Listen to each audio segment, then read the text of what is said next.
Apa itu pergeseran bahasa? Mari kita simak videonya bersama-sama.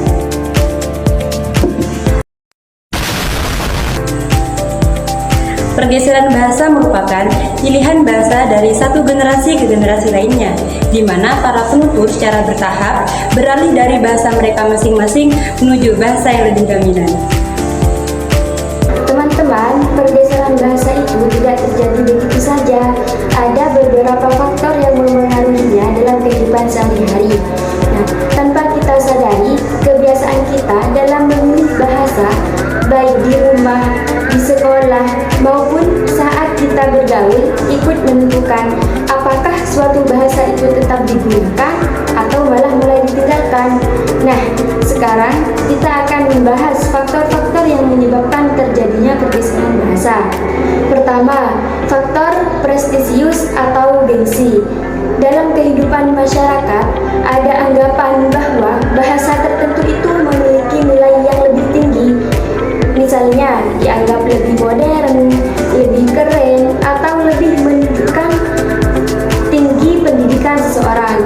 Nah, oleh karena itu, banyak orang lebih memilih menggunakan bahasa Indonesia atau bahasa asing seperti bahasa Inggris dalam kehidupan sehari-hari, terutama di kalangan anak muda.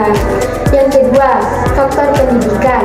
Nah, faktor pendidikan ini sangat berperan penting karena di lingkungan sekolah, bahasa yang digunakan dalam proses belajar mengajar itu adalah bahasa Indonesia.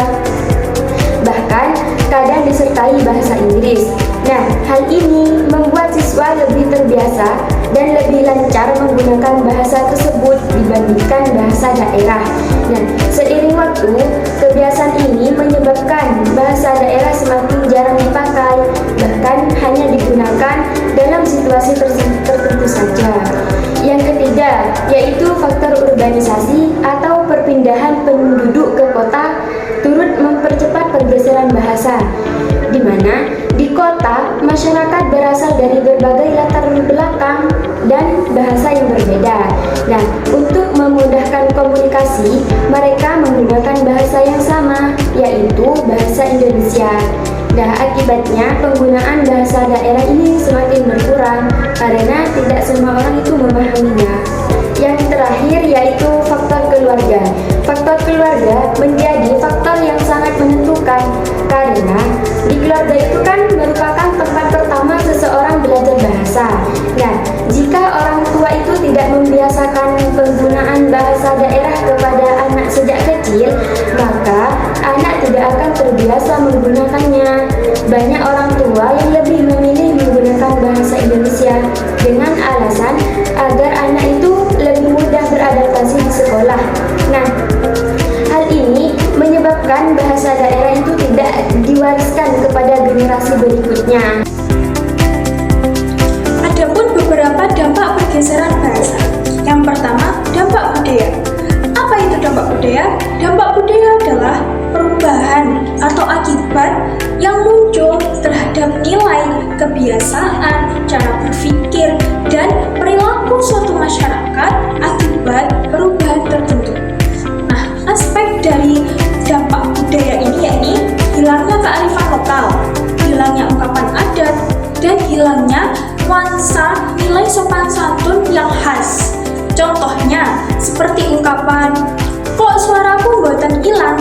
Nah, itu tadi mencerminkan identitas budaya lokal, dalam hal ini itu nuansa Jawa yang mulai tergerus.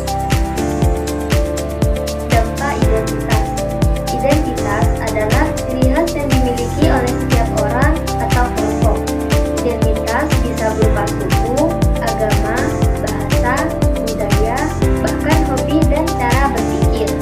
Setiap orang lahir dan tumbuh dengan identitas yang berbeda-beda. Perbedaan inilah yang membuat kehidupan menjadi berwarna. Dampak positif pertama dari identitas adalah membuat kita punya jati diri. Dengan identitas, kita tahu siapa diri kita, di mana kita berasal, dan apa yang kita yakini. Jati diri ini penting supaya kita tidak mudah ikut-ikutan dan punya pegangan hidup yang jelas. Sebagai mahasiswa, jati diri membantu kita kita menentukan tujuan dan fungsi. Kedua, identitas menciptakan rasa kebersamaan. Orang yang punya identitas yang sama biasanya merasa lebih dekat satu sama lain. Misalnya, mahasiswa dari daerah yang sama akan cepat akrab di kampus rantau. Rasa kebersamaan ini membuat kita saling mendukung, tolong-menolong, dan tidak merasa sendiri saat menghadapi masalah. Ketiga, identitas memperkaya kehidupan sosial dan budaya. Indonesia punya banyak suku, bahasa, dan tradisi. Keberagaman ini membuat kita bisa belajar banyak hal baru. Kita jadi tahu makanan khas daerah lain, tarian tradisional, sampai cara pandang yang berbeda. Kalau dikelola dengan baik, perbedaan identitas justru menjadi kekuatan bangsa. Namun, identitas juga punya dampak negatif jika disikapi secara berlebihan. Jika fanatik atau merasa identitas sendiri paling benar bisa muncul. Akibatnya, kita jadi susah menerima orang yang berbeda agama, suku, ataupun pendapat. Di lingkungan kampus, ini bisa menghambat diskusi dan kerja kelompok karena kita hanya mau berteman dengan niat tertentu. Dampak negatif yang paling berbahaya adalah konflik. Sejarah mencatat bahwa pertikaian terjadi karena perbedaan identitas. Identitas sering dijadikan alasan untuk saling menjatuhkan atau memecah belah. Padahal perbedaan itu bukan untuk dimusuhi, tapi untuk dipahami. Sebagai mahasiswa, kita harus jadi contoh dalam menjaga perdamaian. Jadi, identitas itu seperti pisau bermata dua, bisa membangun dan juga bisa merusak. Kuncinya ada di acara kita menyikapinya. Kita boleh bangga dengan identitas yang kita miliki, tapi tetap harus terbuka dan menghormati identitas orang lain. Mari jadikan identitas sebagai jembatan untuk saling mengenal dan bukan untuk tembok pemisah.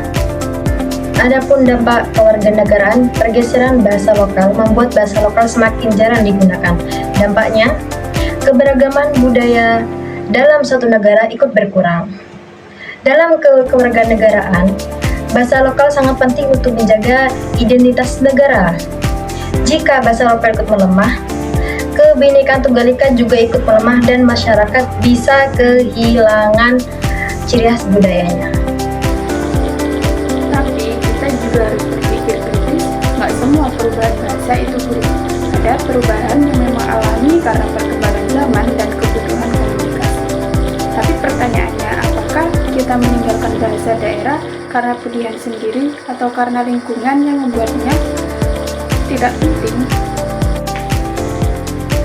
Bahasa bukan sekedar